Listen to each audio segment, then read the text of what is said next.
ಗೆಳೆಯರೆ, ಗ್ರಾಮ ಸ್ವರಾಜ್ಯ ಮೀಡಿಯಾಗೆ ಸ್ವಾಗತ ಸುಸ್ವಾಗತ. ನಾನು ಚಂದ್ರಶೇಖರ್ ಬಾಳೆ. ಈ ಸಂಚಿಕೆಯಲ್ಲಿ ತುಮಕೂರಿನ ಗಾಂಧಿ ಸಹಜ ಬೇಸಾಯ ಶಾಲೆಯ ಭಾಗವಾಗಿ ರೈತ ವಿಜ್ಞಾನ ಕೇಂದ್ರವನ್ನು ಸ್ಥಾಪಿಸಲಾಗಿದ್ದು, ಆ ಕುರಿತು ಮಾಹಿತಿಯನ್ನು ತಿಳಿದುಕೊಳ್ಳೋಣ ಬನ್ನಿ.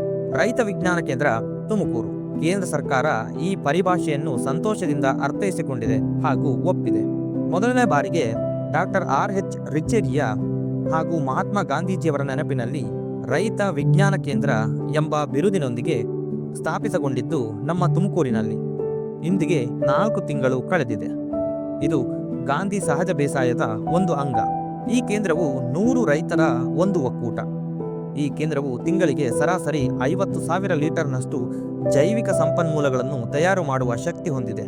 ಪಂಚಗವ್ಯ, ಮೊಟ್ಟೆ, ಅಮೀನೋ, ಕಷಾಯ, ಕೊಂಬುಚ, ಮಜ್ಜಿಗೆ, ಬಯೋ ಎಂಜಿಮ್, ಕೀಫರ್ ಹೀಗೆ 13 ಮಿಶ್ರಣವನ್ನು ವೈಜ್ಞಾನಿಕ ರೀತಿಯಲ್ಲಿ ತಯಾರು ಮಾಡಿಕೊಡುತ್ತದೆ.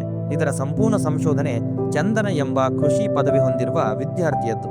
ಇದರ ಉಸ್ತುವಾರಿ ರವೀಶ್ ಎಂಬ ಸಹಜ ಕೃಷಿಕನದ್ದು. ರವೀಶ್ ತುಮಕೂರಿನ ರೈತ ಮುಖಂಡರು ಹೌದು.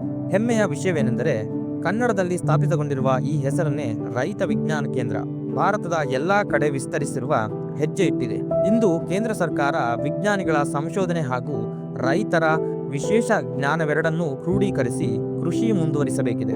ಈಗ ಇಬ್ಬರು ಒಂದೇ ನಾಣ್ಯದ 2 ಮುಖಗಳು.